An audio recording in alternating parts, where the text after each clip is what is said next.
Hey guys, this is Arun, And this is Abby. and welcome back to a brand new episode of Fill Your Pockets. Today's episode, September the 3rd. It's a Friday, so let's end this week strong. Yesterday's plays, we had one play, we had a parlay bet. We parlayed MLB with a college football team, UCF, with the San Francisco Giants. If you parlayed both of those teams, you got plus 126 odds, and both teams ended up winning. The Brewers lost to the Giants, so 5-1. So the Giants won that. And Boise State UFC, that game was crazy. Abhishek will discuss in a bit, but Boise State was basically up 21-0, and UCF came back and fought their way and won the game eventually. So we won that parlay for the season. Right now, we're sitting at 28-20, a good positive record in the green. And yesterday we went 1-0 with our plays. And today we plan on sweeping all our plays as well. Whether that be one play, two play, three play, we plan on sweeping them. But Abhishek, what's your thoughts on yesterday's plays, man? Yeah, started off early. Giants, San Francisco. Giants and Brewers.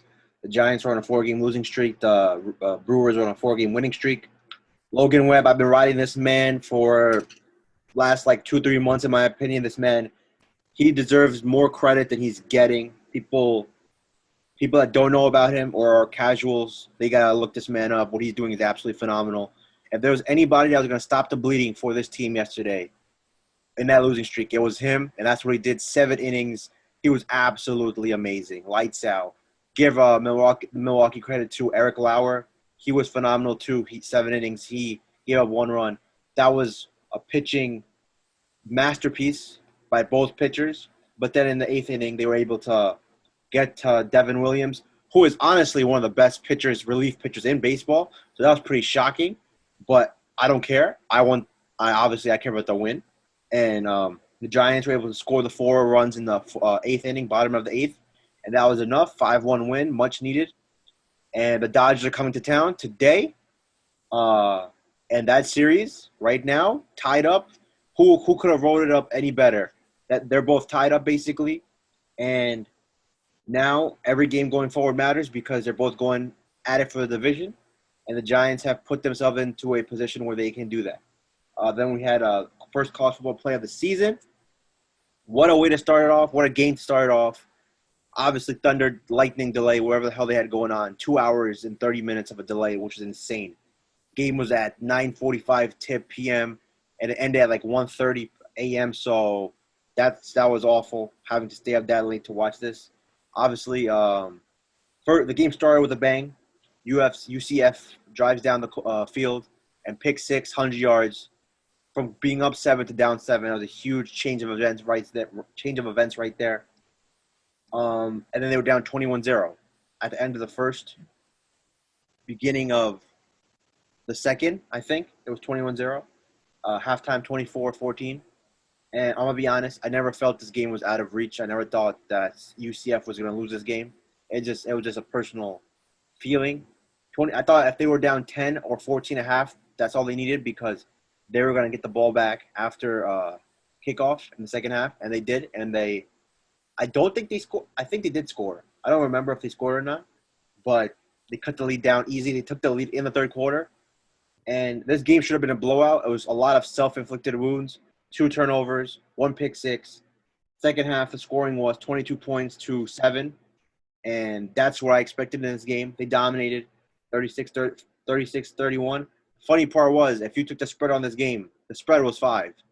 So some of those, that 2-point conversion when Dylan Gabriel got destroyed. I know, everyone, you mentioned that earlier when we were talking. Mhm. Um, so the thing is, we didn't pick the spread, obviously. We parlayed it, money line. I'm not saying you should always do that. But in our instance, it worked out for us. We got a winner because of it. Parlayed them, plus 126 odds. Obviously, the odds could have changed throughout the day after we posted it, but hopefully when we did, that's what the odds were. And you got a good return, in my opinion. All right, moving on. Let's get today's episode started. We got 15 games on tonight. MLB slate, a lot of games on tonight, but today's episode we'll be going over 3 games. The first game starts at 7 o'clock Eastern time. We got the Baltimore Orioles taking on the New York Yankees. Right now, Yankees are leading the season series 8-5. The line for this game has moved. Yankees opened up at minus 180 favorites. Right now, they're sitting at all the way at 235 minus 235. The Orioles plus 190 for today's matchup. Abhishek, who you got for this first game, man? Orioles taking on the Yankees. Yeah, just so everyone knows, I understand football's back, college football's back, NFL starts next week, but baseball is still there.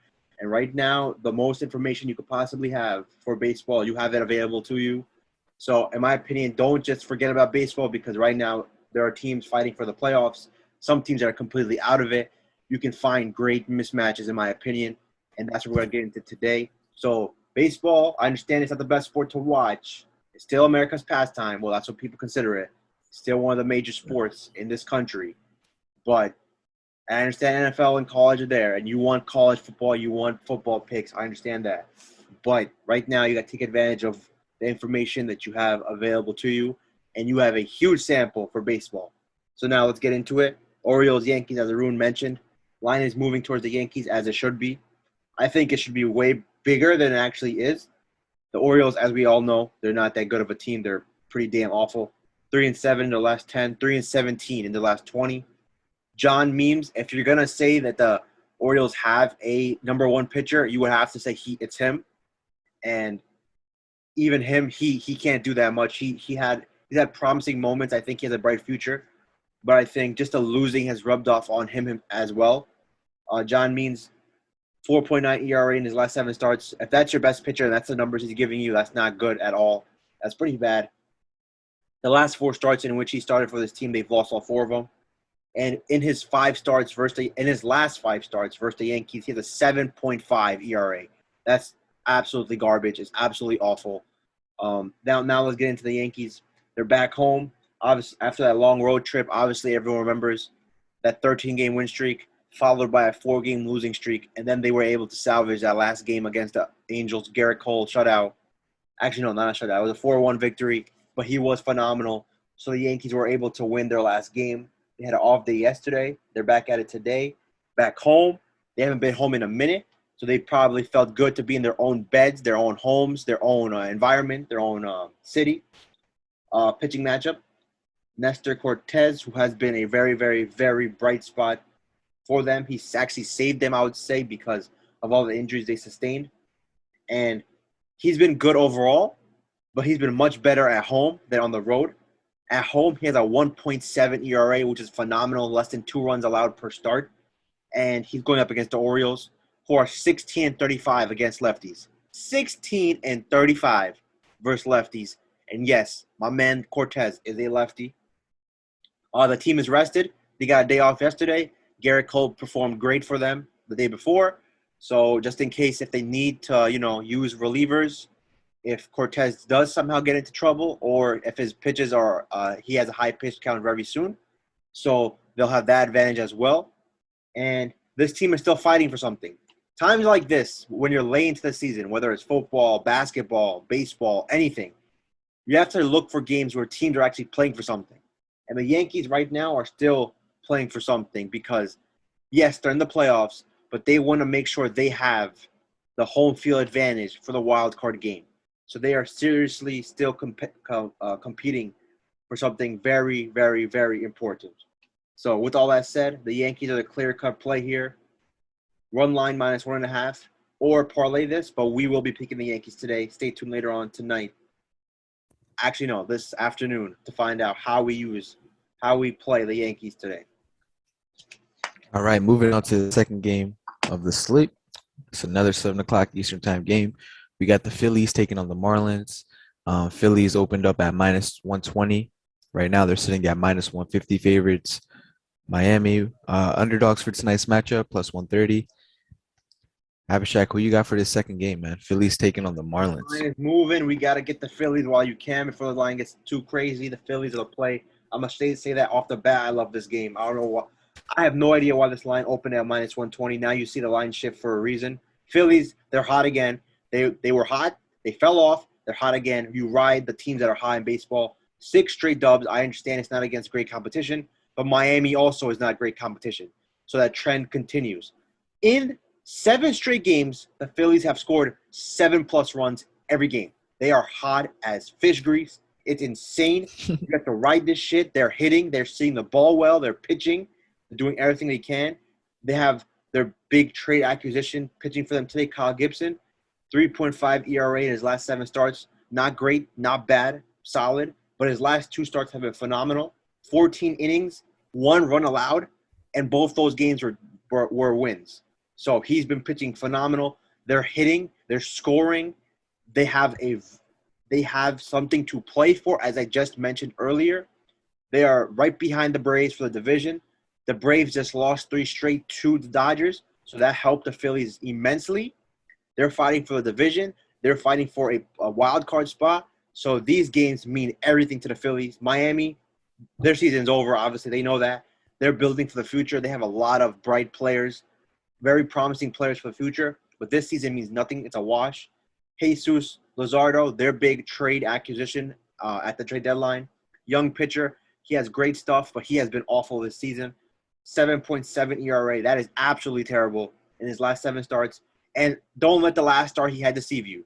Last start was phenomenal against Cincinnati, but Cincinnati is awful against lefties. And that's what he is. He's a lefty. So, yes, he performed really good in his last start. But do I consider that a trend? No. I'm going to take the numbers for what they are. He has been awful this season. He has a very bright future. He has all the tools in order to become a great pitcher in this league. But for right now, the Phillies are too hot. They have a great pitcher pitching for them today. They have their bullpen. They have something to play for. These games they have to win, and I feel they'll be ready to go. And that's why minus 140, minus 150, bro, you have to take the Phillies while you can. The value is great. This line will probably 180, 170 by the time tip-off happens. So, yeah, clearing cut, Phillies all day, all night, play of the day. Okay, moving on to the last game that we'll be going over. It's a late game, 10-10 Eastern Time game on ESPN. We got the Houston Astros taking on the San Diego Padres. In this matchup, the Astros will be the favorites, minus 130 on DraftKings, and the Padres will be the underdogs, plus 110. Abhishek, the last game that we'll be covering today, the Astros taking on the Padres, man. Who you got? This should be a minus 500 favorite, in my opinion. This shit's insane, how this is minus 130. So let's get into it. I have one name to say, Jake Arrieta. That's who's pitching for the Padres. This man has been the worst starting pitcher this season, period. He was on the Cubs. They tried to see if he had any magic left after, because a couple years ago, when the Cubs won the World Series, he was fantastic. He was one of the main reasons why they won, but those days look far in between. He has been absolutely terrible for the Cubs, so they waived him. I don't know if you remember when we covered that game. It was the Milwaukee Brewers versus the Cubs, and this man gave up 7 runs in the first inning, and that was all he had. And they cut him, and then he goes to the Padres. And what does he do? Oh, let me see a new location. Maybe they can fix me up here. Maybe I can new atmosphere, winning atmosphere. Let me see if I can change it up. Nope. First start, in his first start with Colorado, with the Padres against the Rockies. 3 innings, 5 runs. Bro, nothing has changed. He don't got it no more. Padres 4-6 in the last 10 games. This man has a 11.8 ERA in his last 7 starts. 11 runs allowed per start is what he's averaging. As I mentioned, his debut as the Padres, and then he got hurt. So he was awful, got hurt. He's coming back off injury now. I think this is a huge mismatch. There's no reason why any game in which, I don't care if he's playing for the Dodgers, he could be pitching for the Dodgers, and he should not even be close to a plus 110, plus 120 underdog. This line should be way, way ahead. Now we get into the Houston Astros. They just lost 2 straight against Seattle. They didn't score a run. I guess that's probably why this line is so small, because they struggled against Seattle. But Seattle can pitch. Seattle is a good team. Seattle is fighting for a playoff spot. Seattle is a division rival for the Houston Astros. Urquidy, bright spot pitcher for them. He got hurt. He's coming off of an injury. But he was fantastic when he was pitching for them, for the Houston Astros. And he's looked really good in his rehab starts. So that's promising. So in the games that he has pitched in the minor leagues, he has been fantastic. So that's usually a good sign coming back off of an injury. And Houston, obviously, they had a day off. They struggled in the 2 games against Seattle. They got a day off. They're rested. I feel they're going to be Jake Arrieta, bro. He is so bad. It's the perfect pitcher to go up against when you're down. And I feel minus 130, bro. There's no way you can't pick the Houston Astros. There's no way you should be picking the Padres. Jake Arrieta is awful. If he even pitches 3 innings, 4 innings, I expect the Houston Astros to score at least 5 to 7 runs within that span. This game should be a blowout. The Houston Astros, I don't care if Jose Urquidy, who's coming off of an injury, has an awful start. Let's say, worst case scenario, he gives up, 5 runs. I think that Houston Astros will score 10 on Jake Arrieta. So, every facet of the game, bullpen,